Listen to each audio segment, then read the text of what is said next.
Welcome to Soul of Travel podcast. I'm Christine, and I'm so excited for this conversation today. I'm being joined by Jayni Gudka, who is the CEO of Unseen Tours, and we have connected virtually. I was so happy to be at the International Women in Tourism Conference last June when you received one of the inaugural awards at the IWTTF Awards.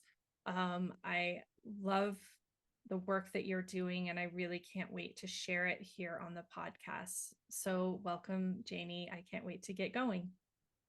Thank you, Christine. It's such a joy to be here and to be part of such a wonderful project that you've created to your Thank podcast. you.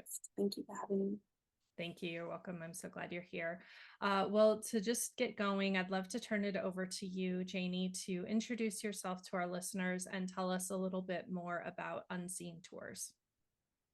Sure. So hi, everyone. I'm Jayni Gudka, the CEO of Unseen Tours. So we're a London-based social enterprise that provides training and opportunities for people affected by homelessness to create their own walking tours of London. So these tours provide an income, a route out of homelessness, or a way to sustain a livelihood outside of homelessness, as well as an opportunity for members of the public and for travellers to understand what it means to be homeless, and to have conversations about homelessness to help change stereotypes and improve understanding through that.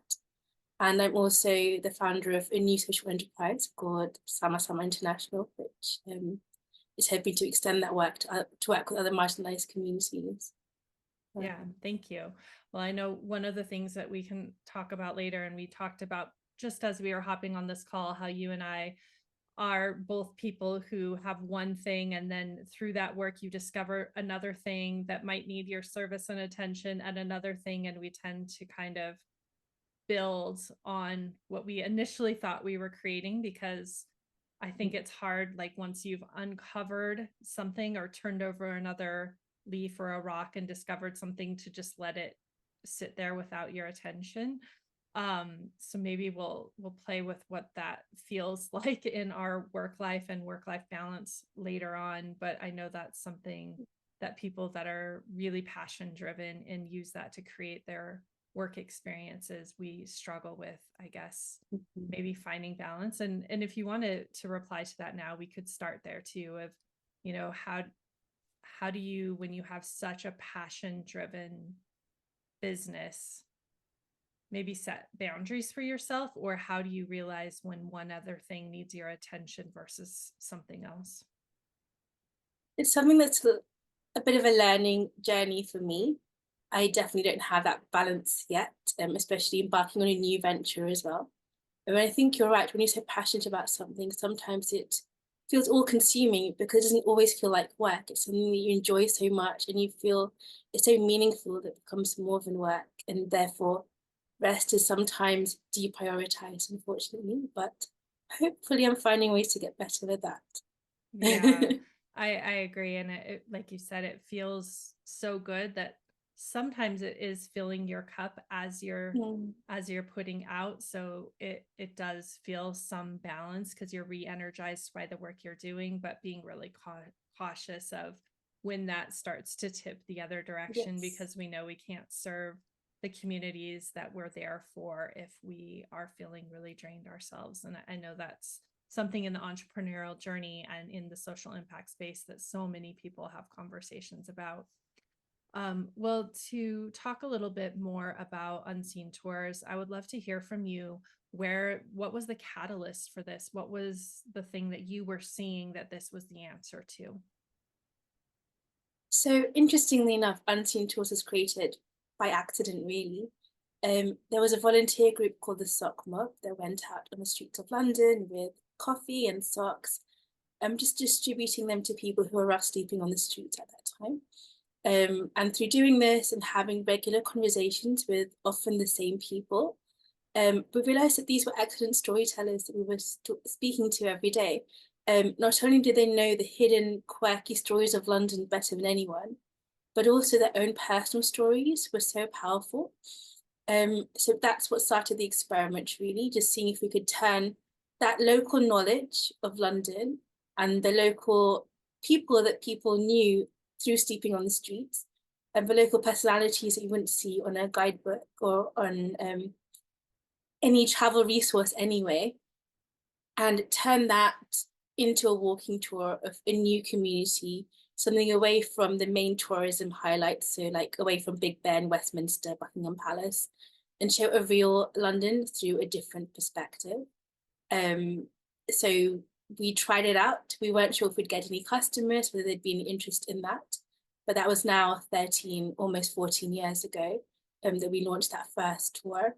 And we were just really overwhelmed by the support that we got from the travel industry, from people local in London who wanted to really support what we were doing and to really help us amplify the stories of people who would experience homelessness, who don't usually get to have a role in tourism, really. In fact, they're usually discouraged or distant or displaced from the tourism industry or by the industry. And that's something that we've been really advocating for. And we're so grateful to have been able to help inspire other similar projects around the world as a result of setting up 13.5 years ago. Yeah, thank you for sharing that. I think it is interesting how we sometimes do accidentally create something, or, you know, you just try something out to see how it works. I think it's such a great way to kind of explore opportunities like this. And that I would imagine over the course of the last 13 years that things have evolved and changed as you've seen how it benefits both the guides and the travelers and the community, or how it doesn't benefit and you need to alter that as well. What are some of the lessons that you have taken away so far? I think the biggest one for us is just knowing what our strengths are and what other organizations are better equipped to helping with. And we are such a small team. So when we first started, we were helping a lot of rough sleepers, people who are street homeless or experiencing street homelessness, helping them find accommodation, also other things like bank accounts. If you don't have an address, if you don't have somewhere to stay, it's so difficult to find a bank account, and to start climbing the job ladder that way. So we started in that way, but realized that that wasn't the best use of our resource and our experience as a team. And although we did initially help people come out of homelessness from that early stage, we now work with people who have experienced homelessness but not currently rough sleeping on the streets of London, because there are so many other needs that they have, which we're just not geared up to providing to the level that we wish we could. So mental health support, housing support, so many changes in laws and regulations in London as well that we're just not as able to support with. And so we work with partner organizations to help with that and help people on a different stage of their journey out of homelessness as a result of that. Yeah. And I think what's so interesting about this particular initiative is that not only is it the tourism aspect, like you said, there is the social aspect, which is kind of where you run into the hurdles, but it's such a great way to create an exchange that wouldn't exist normally, as you said, that this population would be, and what I don't know if this was an intentional play on words, but would be unseen. Like this wouldn't be what would be visible as people were traveling in these communities as destinations. It is something that we kind of try to make invisible. And so what you're really doing is allowing both the people who are guiding to tell their story and be more visible, but also making the topic of homelessness more visible. What have you found to be some of the challenges in changing perceptions and preconceived notions about this population, and what have you been doing to also help as far as advocacy for this community as you become closer? So just going back a little bit, taking a step back a little bit. So the tourism industry really does distance itself from homelessness, and so does the events industry. So we look at a big events like the London Olympics, in fact, Olympics anywhere in the world, and people experiencing homelessness are always displaced from where these events are taking place. So there is this big division between homeless people in the local community where these events are taking place and the tourism industry and these big events where we have those other tourists come into these spaces where people who are sleeping previously occupied and taking up that space and being allowed to take up that space. And one of the reasons for that is that London or any other city in the world doesn't really want to be seen to be having the problem of homelessness when the whole world is watching. We saw that at the royal wedding of Harry and Meghan as well, for example, and other events also, including the Rio Olympics and even the summit that was held in New Delhi earlier this year. The same story happens all around the world. And so what we're trying to do at Unseen Tours is say that, no, this is a missed opportunity. People with experience of homelessness know the streets better than anyone. And so if you're really looking for an authentic experience, an authentic way to see the city and learn about what its local hidden stories are, the quirky facts, the hidden alleyways that you wouldn't normally see on a walking tour, this is one of the greatest way of doing that. And we've been really fortunate to be able to advocate for homeless people experiencing homelessness and other forms of marginalization through these projects as a result of that. I think the biggest stereotypes that people have when it comes to homelessness, or the biggest misunderstandings that people have when it comes to homelessness, is it's only limited to street homelessness. But there are so many other forms of homelessness too, whether they're people living in shelters, people couch surfing, not having a fixed space to call their own, but jumping from one friend's couch to another friend's couch and seeing how long they can keep going with that until they end up having to find some other form of accommodation or end up on the streets as well. More recently, with the cost of living crisis, we have people sleeping in cars and other places as well. So these are all hidden forms of homelessness, which people are surprised by, which we're able to create understanding of through our tours, because many of our tour guides have experienced these other forms of homelessness also.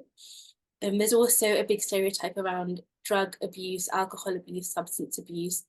And although this is often a big factor when it comes to people ending up on the street, it's not the only factor.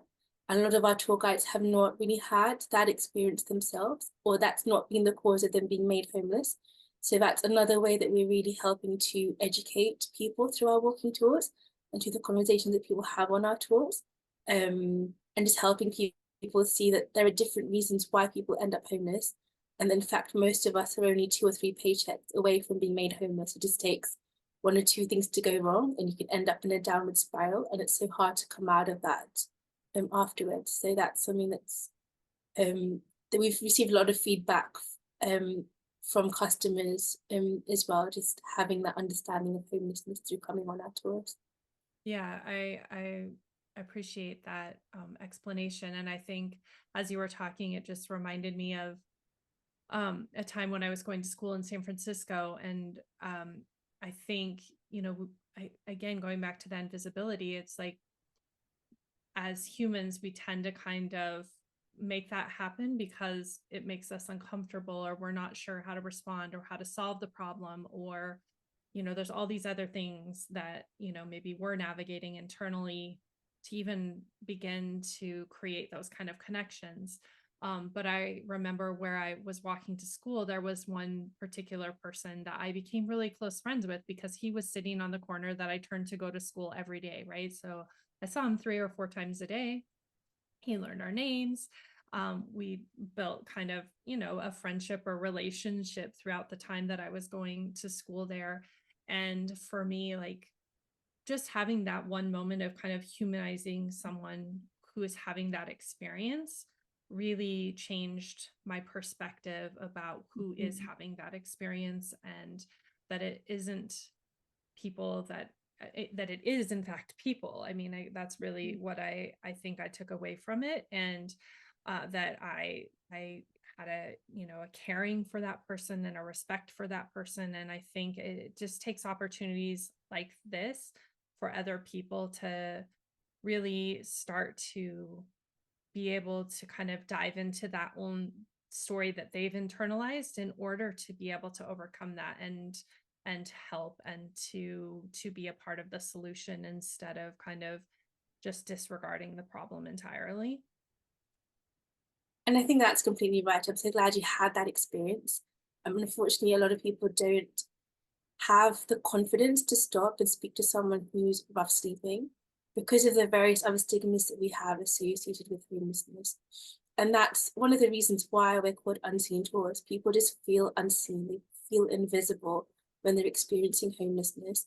And through unseen tours, we're trying to switch that power dynamic. So instead of someone being invisible, not having anyone speaking to them and feeling so dehumanized, this is now instead someone who has experienced homelessness, who's leading people around their own community and showing them things from their perspective. And through leading that group and through being the person, sorry, let me start that bit again if that's okay. Sorry.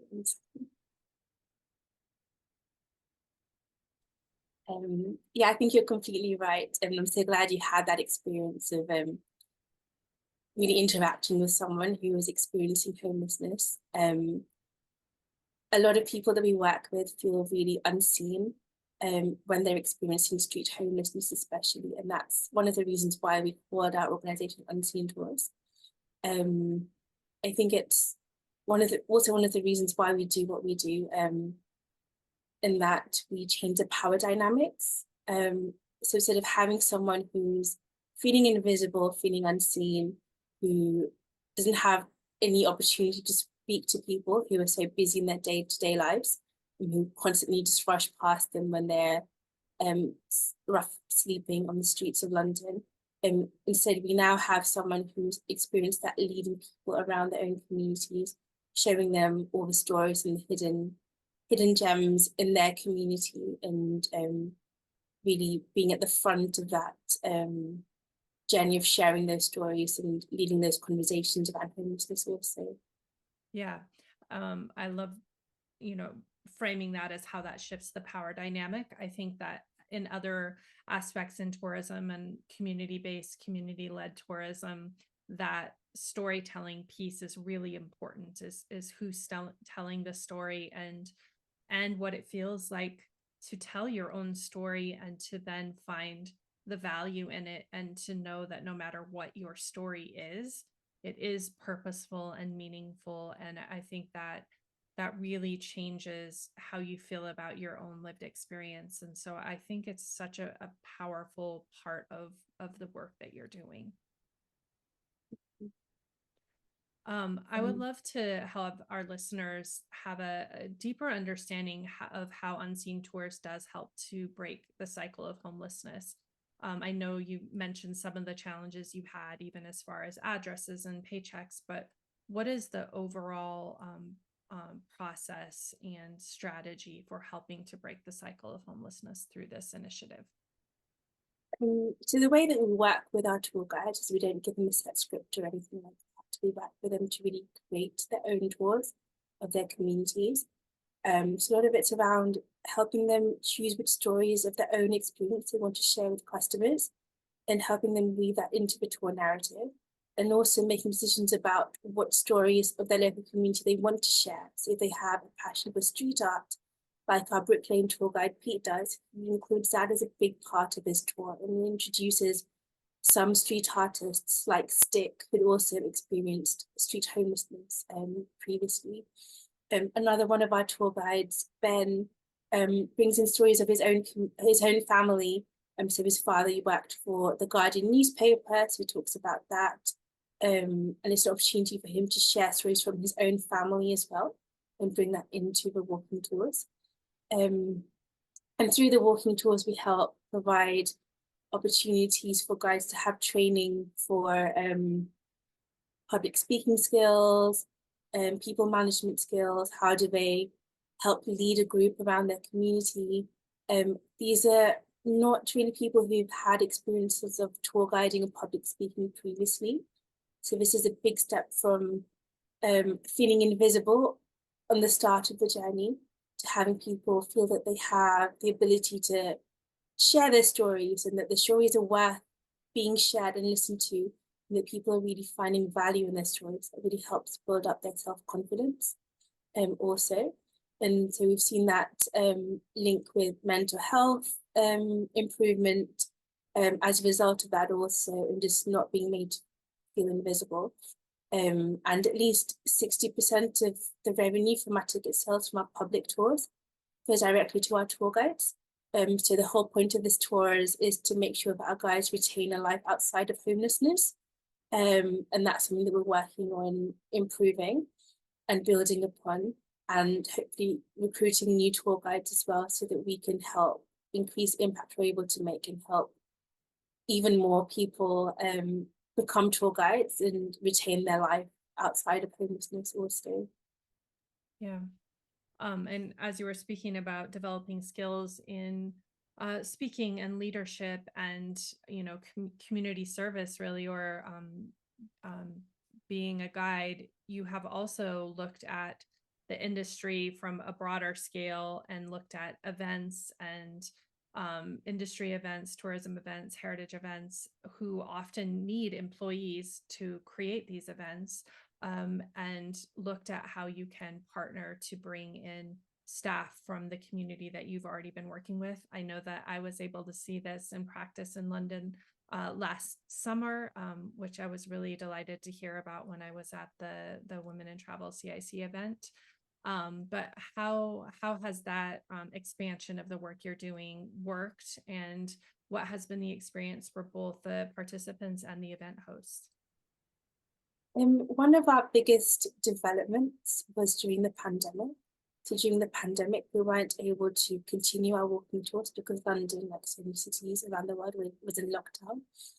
And so we had to quickly pivot our business and look at the event space to host virtual events, really. So using our guides' knowledge of London and turning that into Not in the Pub virtual quizzes that groups of friends, colleagues, corporates could book through our website, and we could provide this virtual experience for them. And it was a great way for them to get to know London a bit more, even if they thought they knew it really well, and have a bit of competitive fun with their friends and family. But it also allowed us to have these conversations about homelessness during the pandemic and really spotlight our guides and the excellent work that they were doing, and the incredible knowledge they have of London through that process. More recently, we've been speaking at various events in the heritage space and the tourism space to really shine a light on these hidden stories and help amplify these hidden stories that don't often get shared in the tourism and events industry. And that's something we're really hoping to continue doing in the months to come. Yeah. Well, we mentioned at the beginning of the conversation kind of how when you discover something else that needs your attention, sometimes it's hard to walk away. And I know one of the recent additions to Unseen Tours is really in response to trafficking. And I had seen a recent post of yours on LinkedIn where I love following you to hear about what you're up to now, but you were talking about the Rwanda bill and some of the tours that you're creating now to increase understanding of these issues and really create spaces for conversation, which I think is really what you're doing that is so important, is the conversation, education, and interaction. But can you tell us a little bit about that aspect of the business? Sure. So I've been working recently with some women who are survivors of human trafficking and child trafficking. This was following a program led by Women in Travel, CIC, where they partnered with Google to provide some training to these women to help them find jobs in various stages of their career. And so following on from that program, we've been working with 2 women to help them create their own walking tours. That's been an opportunity for them to find a way to curate their stories in a way that they feel most comfortable. Of course, these stories are very difficult to share, and there's a lot of trauma involved in sharing a lot of these very personal stories. So a lot of our work is around helping our tour guides feel comfortable sharing parts of their story, but also feeling comfortable not to share parts of their story, and how to deflect questions if it feels too personal. For the tours that we're creating with them, the first one being in Canning Town, which we'll be launching next month, so February, is also a great way for her to feel more at home in East London. Although the tour guide's been here in London for about 20 years now, the experience of being trafficked and experience of surviving modern slavery means that her relationship with London has been different to many other people who come to the city. So it's been a way for her to really get to know the city, the history of the city, feel more at home in the city, and help her family feel more at home in the city as well. We've researched things about the local history together. She shared stories about her own family and their links to local schools, local community organizations as part of the tour also, and just having opportunities to have these conversations about modern slavery, which again, is just not really spoken about. I mean, I think the UK has the second highest number of people being trafficked in Europe. So that's a very significant number of people, but these conversations are just not really happening ordinarily. And so it's something we're trying to do through our walking tours. And by having our tour guides decide how to have these conversations and decide which parts of their stories to share, we're empowering them to take ownership of their stories and how they're told, and really be the way to have these conversations and to lead these conversations rather than having someone else speaking on their behalf, which doesn't give you a true understanding of the realities of these unfortunate circumstances that people go through.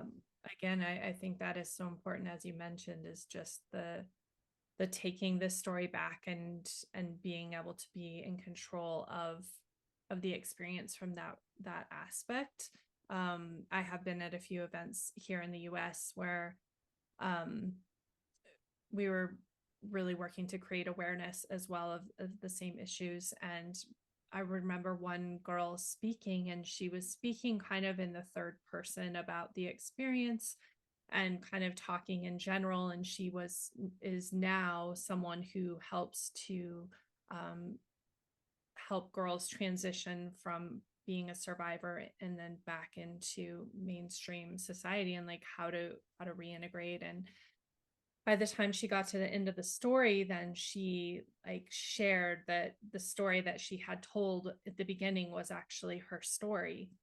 And it was so powerful to kind of, I guess, be able to relate to her, to be able to understand the experience that's happening. And again, I think this is something so many of us are so disconnected from, that we really can't understand the experience. And so one of the only ways to really to have a more in-depth understanding is to hear from someone firsthand. And I think probably much like you, when you hear that, then it is so much harder for that person to become invisible again, and you then want to help. And so I think it's so important. And I really respect these women that are being brave enough to be leaders and telling their own stories and to show up. And really, I think that will create a huge change. The dialogue is really important. So I really appreciate so much this work that you're doing, that they're doing, that you're creating this together. Thank you. It's just such a privilege to be able to help these women share these stories, especially as they are so difficult and traumatic to share.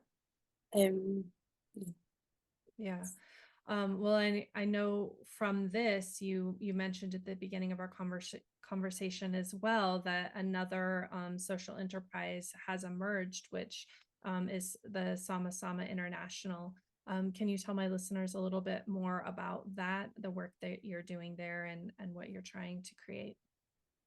So I've been working with various other similar organizations on Zoom tours over the past year, to really understand how they develop tours working with marginalized communities in a way that marginalized communities retain agency for how these tours are developed, which stories are shared. And we're really trying to expand the work we're doing at Unseen Tours now to work with other marginalized communities beyond London, beyond the UK. So working with survivors of human trafficking and modern slavery is one example of us extending that work. But we're also looking at hopefully working with trans women in Sao Paulo who face a lot of discrimination and find it challenging to work outside of certain industries at the moment, and the stigma associated with the trans community is such an issue in South America and many other parts of the world. That's something we're really excited to be working on and championing to help amplify these voices also in these communities. Another project we're hoping to work on is with survivors of domestic violence in Mongolia, because it's so difficult for them to find jobs again outside of certain sectors. So it's a way of creating new meaningful opportunities to see a city or a community or an area in a different perspective, but also finding ways to provide meaningful work opportunities and training opportunities for people who are usually excluded from the tourism, heritage events industry. So we feel that it's a win-win for everyone. But the way that we really want to work is to equip the local communities with the skills to then take on this micro social enterprise on their own, so they can help local economic development more locally, and we can provide as much support as required from a distance, and we'll come back and return to do some training. But we'd really like communities to take ownership and to take the lead in choosing the direction that these projects go in after the initial training has taken place, so that it really is a community-owned and a community-led initiative in each area that we develop. Yeah. I as I was reading more about this, I just think it's such a beautiful extension of the work that you're doing as you're, witnessing what does it mean to be a marginalized group, who are these groups and populations, and then discovering that this is such a variety of people and experiences, and there's so many ways that you can begin to address this, and that there's some overlap in some areas that is disconnect, but I think that it's such a great way for you to continue to create impact. One thing I wanted to talk to you about, because as our listeners will have experienced so far, that a lot of the things that you are bringing to the forefront are conversations that are difficult to have, are things, again, that people really feel uncomfortable facing head on. I'm curious about the travelers who have participated in these experiences so far. What has been their feedback, and maybe some of the things that they were surprised by or experiences that they've had overall? I think that was something we were keen to do. We don't want this to be a voyeuristic or exploitative experience. It's not kind of poverty. It's not poverty porn. It's not meant to be voyeuristic in that way. But it's more about people sharing their stories, sharing some of the challenges that they may have experienced in their life, but that's not the only focus of the tour. The focus is about having these conversations, increasing understanding, but also seeing the city through a new way. There are other stories that are so interesting that are not being taught. There are other forms of art, forms of culture that are not shared as often in walking tours, and that's also something that we're trying to bring out through these experiences that we're curating. I think when people book an unseen tour, there are kind of two maybe thoughts that people have about what the tours may be like. Some people think that it will just be a tour of homelessness, so maybe pointing out poverty in a very voyeuristic way, and that's something that we don't do. So they're surprised in how we deliver our tours, and the fact that it's a person with experience of homelessness leading the tour by themselves, and not having someone else speaking on their behalf. And that's been really great feedback for them to realize that there are so many other opportunities that they could be thinking about, and how they engage with people with experience of homelessness. And it's resulted in people volunteering with other organizations, helping support the homelessness cause, which we really enjoyed seeing. Other feedback that we've had is just that they've loved seeing London through a different perspective. we look at communities that aren't on the normal tourism kind of highlights of London. So areas of Brick Lane, which are becoming a little bit more popular now, but are not the typical places that tourists generally tend to go to. I think that's what they really enjoyed, seeing a different part of London through a different perspective, and learning more about the other communities, other multicultural communities that make London the vibrant city that it is. And that's been really positive. Yeah, we've just had a lot of good feedback, I think, from customers, because they can also see the difference that it's making through the tour guides' lives, through their self-confidence. If they return on our tours year on year with different groups of friends, they can really see the confidence increasing in each tour guide that they meet. And more recently, we've also started working with schools, universities, and corporate as well. So we're having more of a local tourism effect as well, having people take tours of their own communities and see the hidden stories of their own communities, which they think they know really well, but we can always provide a new perspective, a new angle, and a new in-depth understanding of their own communities also, which has been really good to see. Yeah. Well, and when people, ask what is one of the best ways to create a positive impact through tourism? We often talk about working with local guides, employing local people, making sure that the money that you're spending is going right back into the community. And I think that's one of the things when I initially heard about Unseen Tours as well, that I was like, this is such a great way to have that impact. And so not only, like you said, are you getting this firsthand account and probably this experience you wouldn't have, as a traveler. I know for sure the experiences I've had in London so far have not allowed me to probably see any of the real London. And when I thought about coming, I had wished I had time to take one of your tours, because I really wanted, one, to be able to contribute economically in that way, but two, to learn and understand a destination from this perspective. So I think this is also such a beautiful example of community-based tourism and responsible tourism in action in a way that some people might not really expect or think about. Well, I would love to hear from you what you are, when you look at the bigger picture here, because I do know that you've been studying and really focusing on responsible tourism as well. What would you like to see in the future, or how do you think more communities can build on the example that you've created to really to create more of a positive impact and be more inclusive in the storytelling of a destination?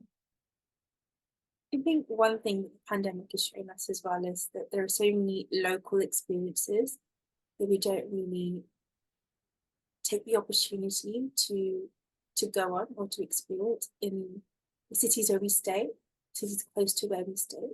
And I think tours like Unseen Tours and other similar experiences are a great way to really connect people to their local heritage, to their local community stories. And that's something that I think can help even with the problems of over tourism, with taking people outside of the tourism hotspots of each city and helping them see other areas of the city they don't often get seen. Also helping them reduce their carbon emissions or their carbon footprint, because they're having experiences closer to home. And so that's a great win for local communities and for people as well, who are wanting these experiences but maybe don't have the time or the resource, or want to reduce their carbon emissions but still have similar experiences closer to home. I think destinations really have a lot to add or to gain. Destinations also have a lot to gain from these experiences, because it adds a new dimension to stories that are not otherwise told in local communities or local areas. It doesn't, to me, make sense to tell stories of an Indigenous community from an outside perspective when you have people from that own community who are there and probably know the stories better or know a different perspective of that story and could therefore be included in that narrative. And that's something that we're really keen to see. So that could be Indigenous communities, it could be other marginalised communities that all engage and interpret stories of local heritage differently, and they add their own perspective and their own lens and their own interpretations to that, which adds so much more value and vibrancy to anything that we have in any city in the world, really. And it seems like a missed opportunity to not be including these voices and these perspectives in the tourism narrative.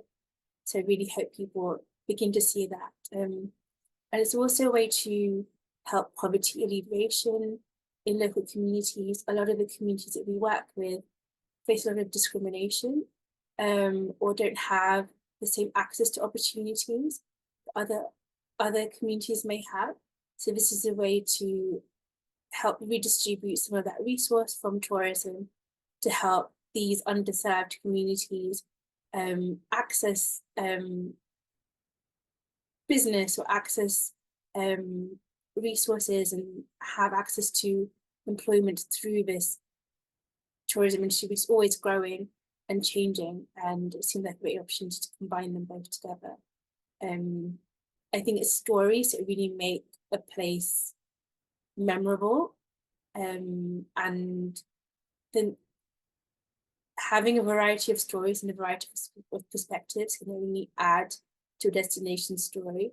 And I think that's what engaging with marginalized communities can really bring to any destination, whether it's rural, urban, in any country in the world. I think there can only be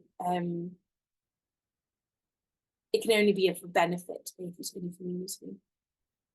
Yeah, I think it's really powerful. And as you said, it's those connections that people really remember. And, even as you were saying, those are the kinds of experiences maybe that I happened upon while I was traveling that really resonate, that help me to understand where I've been, that leave me connected long after I leave.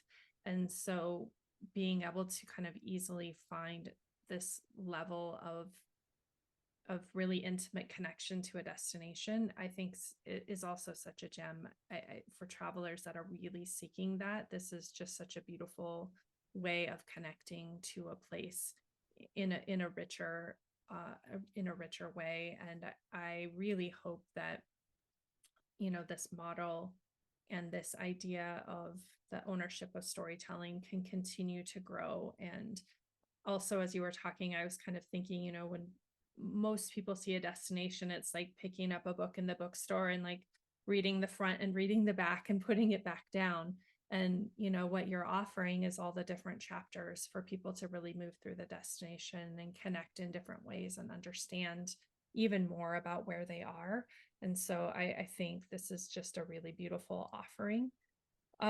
Before we end our conversation, Jayni, I want to go back to kind of where we started and the entrepreneurial aspect of this and the passion-driven piece. For listeners who maybe have had something like this on the back burner, or this idea that they've had that kind of won't they can't let go of it, what would you say to them to really bring that into fruition, to encourage them to take this thing that really lights them up and actually turn it into something and bring it to life?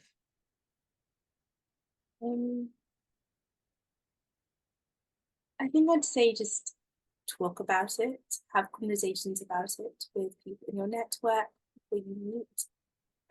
It's through having conversations and creating networks and connections with people that I think we can really make or help these ideas come into reality. And especially if they're making a positive contribution to the world. I think there are always people who are there to support and to be your cheerleaders, and to creating these projects or these initiatives that make the world a better place and more inclusive for people. And I think I've just been really lucky to have had conversations with people and met people who really helped us continue and to grow in the way that we have. So I am so privileged to have met these people and to have them help us along our journey.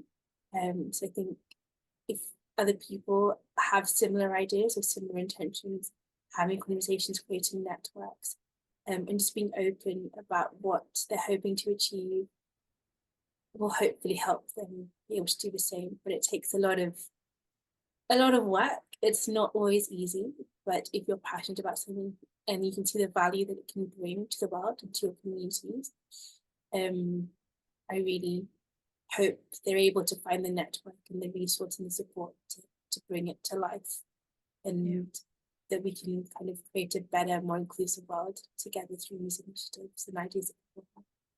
Yeah, thank you. I think that is so important. I always say it's the people around you that are going to ensure that you succeed, especially when you have the days where you're done with it, because it is really hard. If you've already gotten them excited about what you're doing, they're going to remind you of where that passion was coming from. And also, like you said, that you just never know which conversation is going to be the one that's going to open the next door. And so if you're passionate about it and you love talking about it anyway, just keep putting yourself out there, because yeah, you it could just be the person like dining at the table across from you that might overhear something you say that could change everything for yourself and for the community that you are hoping to create change for. So I think it's sometimes more bold than some of us want to be, but at the same time, when it's something we love, you sometimes can't put a lid on it anyway, so you might as well just go for it. Well, I really appreciate you joining me for this conversation. I have really looked forward to it for so long, and I'm so grateful to be able to bring Unseen Tours to the Soul of Travel audience.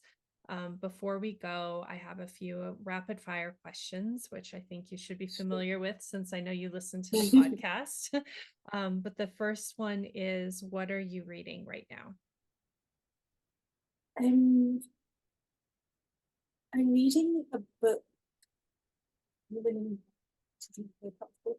It's about Aboriginal knowledge systems.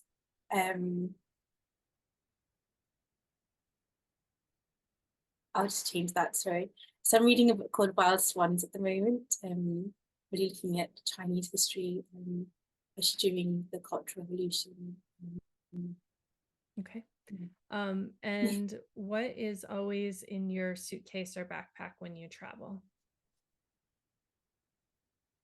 A diary or a journal, just to make notes of any kind of light bulb moments or any moments of inspiration that I have at any point. And also, I'm a big believer in gratitude, like journaling gratitude moments. So every day, I try to find at least 3 days that I'm grateful for, to help ground me and to have some more positivity, I think, when things aren't as easy in the entrepreneur journey. Yeah, thank you. As you were saying that too, many people mention having a journal and a notebook with them, but I was just reminded of a reason why my family usually tries to travel with a notebook or sometimes even note cards. And I always ask my kids to leave a note if we've stayed like at a guest house or a place where, someone actually would know who we were, maybe not a hotel, but where you develop a relationship, to have them always leave a note of thanks, maybe something loved about the stay. And even if we're staying at a friend's house, like they will maybe hide it under a pillow or something. It's kind of a game. So I feel like that's another good reason to maybe have a notebook or a piece of paper with you, because a handwritten note goes a long way. That's such a great idea. Yeah, it's really fun too. Yeah. To sojourn is to travel somewhere as if you live there for a short while. Where is a place that you would still love to sojourn? I think Vietnam and Indonesia,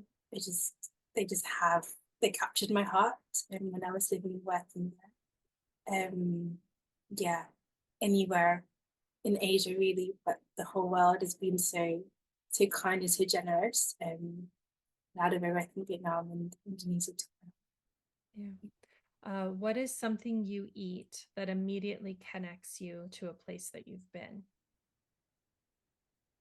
My favorite food in the world is tempeh. It's kind of, I don't know if you know what it is, but it's kind of fermented soybeans, similar to tofu, but not quite. And my first graduate job was in Indonesia, so it always connects me back to that, and it's one of the things I love and miss the most. Who is a person that inspired or encouraged you to set out and explore the world?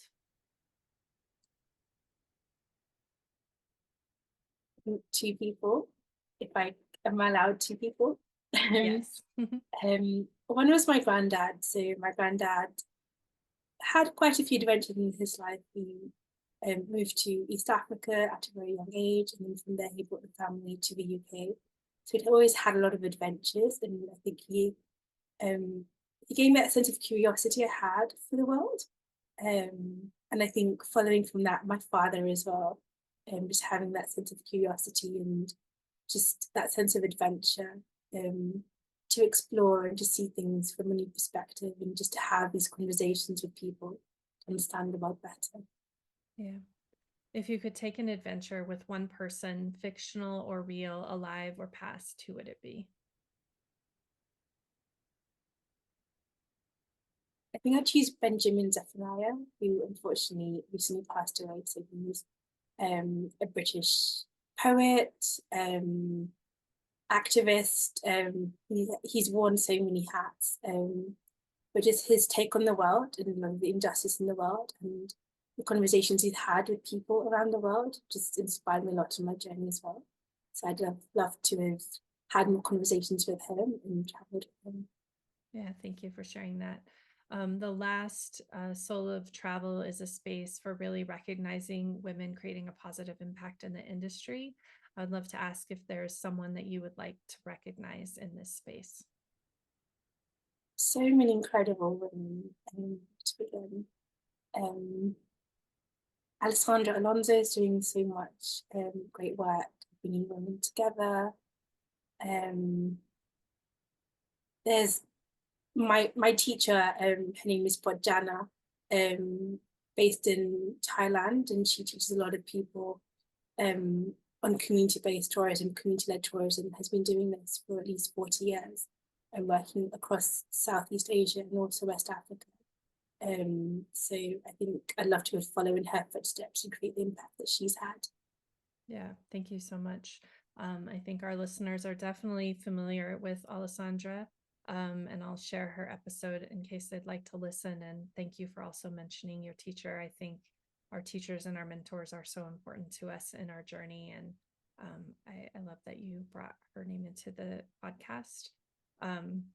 Yeah, well, thank you again for being here, for sharing your work. I hope that so many people are inspired. And I also hope that if they are in London, they look for Unseen Tours and are able to participate in this experience. And I know the next time that I'm there, it will be the very first thing on my list and not an afterthought.